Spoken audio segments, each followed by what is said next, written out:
Mesdemoiselles, Mesdames et Messieurs, bonsoir. Alors, je suis Dr Yeo. Je suis en charge des questions d'industrialisation et des études prospectives au Conseil du Café Cacao. Alors, bienvenue au pays du cacao, notre très chère patrie, la Côte d'Ivoire. Aujourd'hui, le thème que je veux vous présenter porte sur la problématique de la transformation du cacao pour transformer nos vies.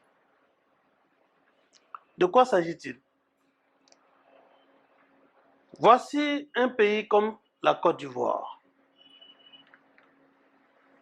qui a eu 40% de ses recettes d'exportation de la culture du cacao et qui en même temps produit 40% de tout le cacao au niveau mondial. Alors, nous avons été amenés à faire un constat. Avec la place qu'occupe donc le cacao dans la vie de la Côte d'Ivoire, le constat que nous faisons, c'est qu'aujourd'hui, moins de 6% donc, des revenus qui sont générés par cette culture-là reviennent aux pays producteurs. Je n'ai pas dit revient à la Côte d'Ivoire, aux pays producteurs. C'est quand même un constat choquant. Et ce choc-là va amener les présidents des deux premiers pays producteurs que sont la Côte d'Ivoire et le Ghana, en mars 2018, à opter pour plus de transformation. Parce qu'effectivement, ils ont compris que ce n'est pas la transformation qui prendront une part plus importante du gâteau. Alors, nous parlons de 6% des revenus issus de la chaîne de production du cacao. Comment est-ce que cette chaîne des valeurs du cacao se présente?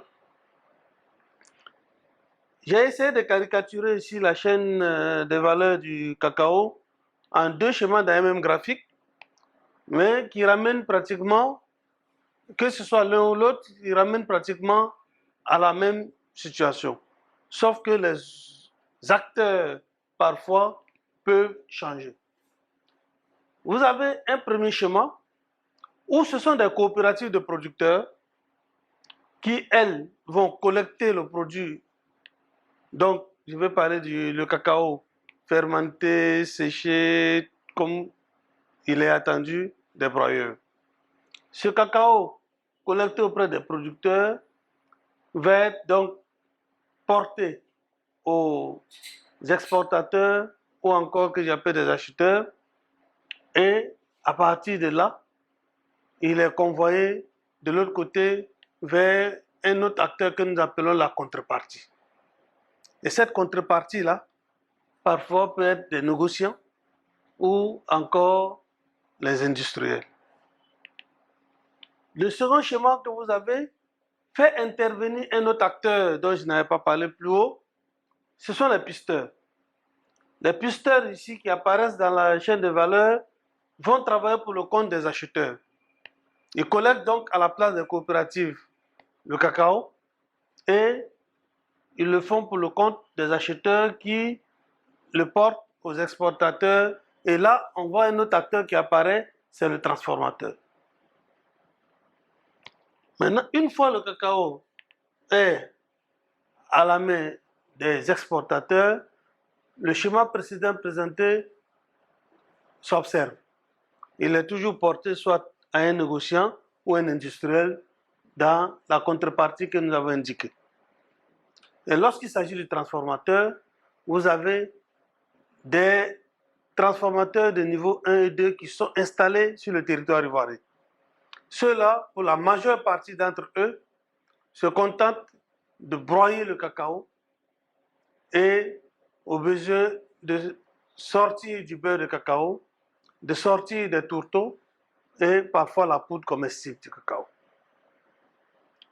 Ça, c'est le schéma ordinaire que nous observons. Alors, En continuant d'observer donc cette situation, on se pose une question tout de suite. Comment la Côte d'Ivoire est-elle arrivée au stade de premier broyeur mondial? Je sais que dans cette salle, on avait l'information que la Côte d'Ivoire était premier producteur. Maintenant, vous savez qu'on est aussi premier transformateur. Je dirais que cela est parti du choc qu'on a vu, qu'on observe que pour un pays qui tire 40% de ses recettes d'exportation d'une culture, et un pays qui constate qu'à lui seul, il produit 40% de la production mondiale, ce pays-là avait qu'à se fixer un objectif clair. Après la rencontre des deux chefs d'État en 2018, alors l'objectif de transformer 50% de notre production va être fixé. Mais c'est un objectif qui n'aura de sens que s'il est soutenu par des politiques. Et les politiques ici, ce sont des politiques d'incitation fiscale qui ont été mises en place. En tout cas, c'est l'option de la Côte d'Ivoire.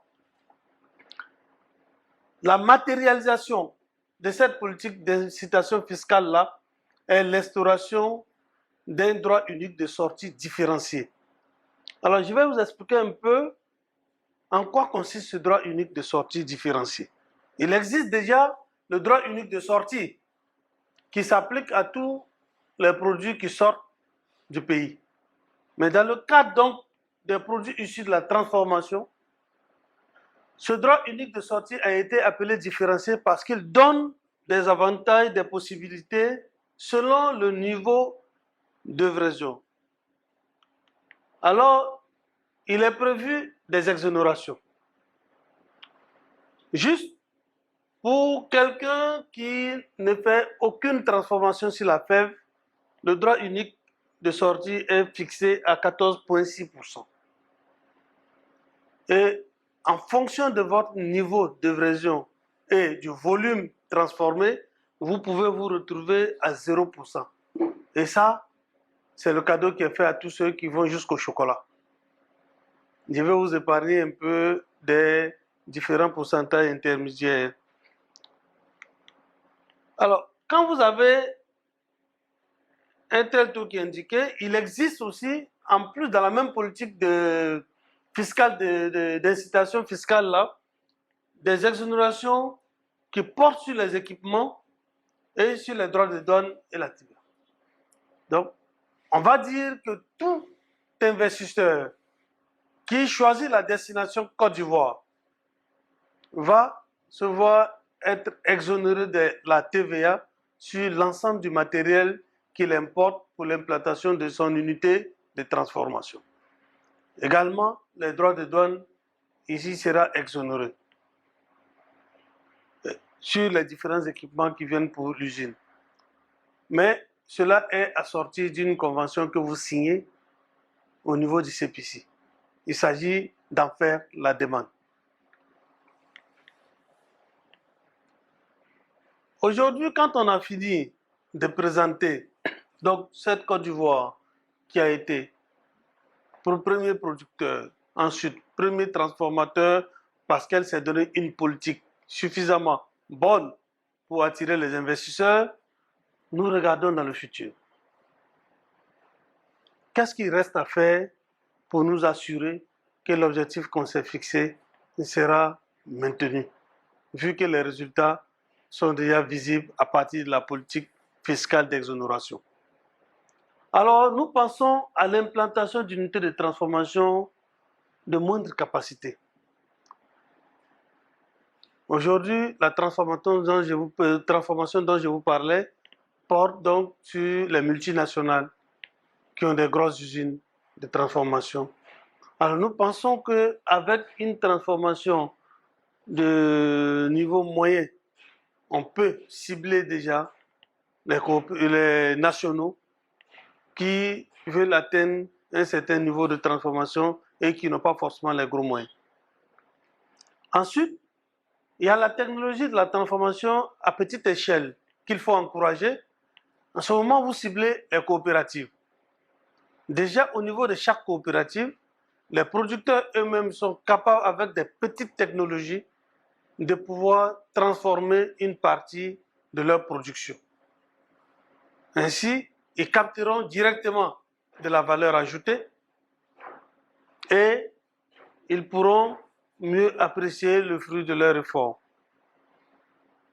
Et comme nous ne voulons pas seulement nous contenter de la petite transformation et de la moindre transformation, nous proposons également qu'il y ait un coup d'accélérateur qui soit donné pour que nous puissions atteindre la grande transformation, celle qui est faite aujourd'hui par les multinationales. À ce niveau, l'intervention de l'État est attendue. Nous attendons ici de l'État qu'on crée des unités de transformation propres à la Côte d'Ivoire, ce qui a commencé. Si vous avez suivi il y a quelques mois de cela, le chef de l'État a déjà lancé les travaux de la construction de 2 usines de cacao. Une sera à PK24 à Abidjan et l'autre à San Pedro.